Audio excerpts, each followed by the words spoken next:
David Whitaker here with Whitaker Marketing Group, Auctions and Real Estate. Wanted to make a video response. It's just a longer conversation than an email. So buyer's premiums. First off, if buyer's premiums what you like, I'm more than happy to do a buyer's premium at our company as well.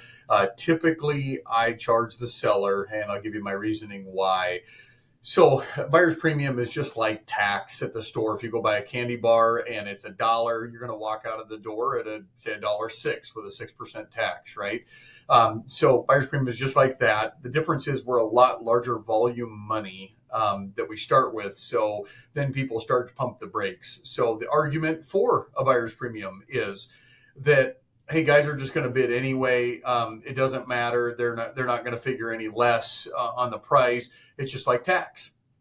People ask, what'd you give for that truck out there? Well, I gave $20,000 for it. So you went to the lot, you saw the sticker. That's what you gave for it? Yeah, that's what I gave for it. What'd you write the check for?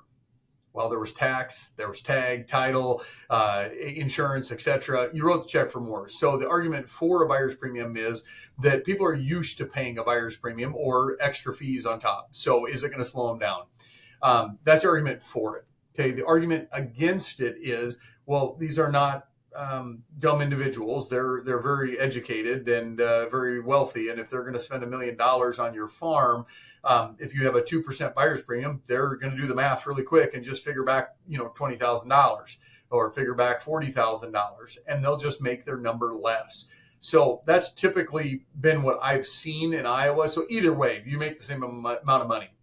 If the money comes out of your pocket, then it comes out, let's say $30,000 out of your pocket. If it comes out of their pocket, they just bid $30,000 less, which in turn came out of your pocket. So that's the argument for and against it. But the main reason that I charge the seller versus the buyer typically is just this. So on all my farm machinery, I do charge a buyer's premium. So very familiar with it. And for farm machinery, it seems to be status quo. Everybody's used to it.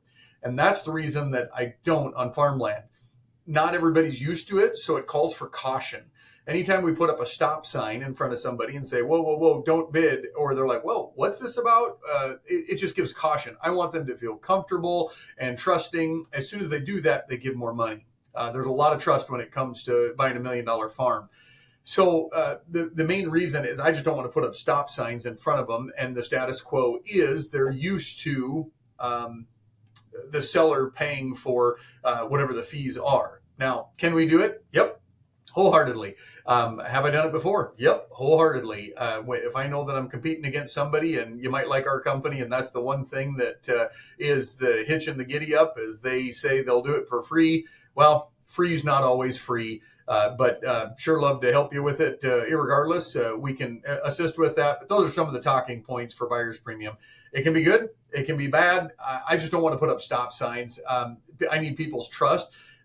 If I told you, go buy that same truck today, and I said, oh, but I'm going to charge you an extra $40,000, you're probably not incentivized to go buy a new truck. If I say, hey, here's $10,000 extra, go buy a new truck today, you're like, yeah, I'm feeling good. Let's go buy a new truck. And so it's just emotion. There's a lot of emotion in farmland, and I want to start all our buyers off on the right emotion, not on a negative connotation when we start them off. So that's my reasoning behind it. Hopefully that video helped explain why we do it the way that we've done it typically, but more than happy to do it any way that we can accommodate you. Appreciate you watching the video.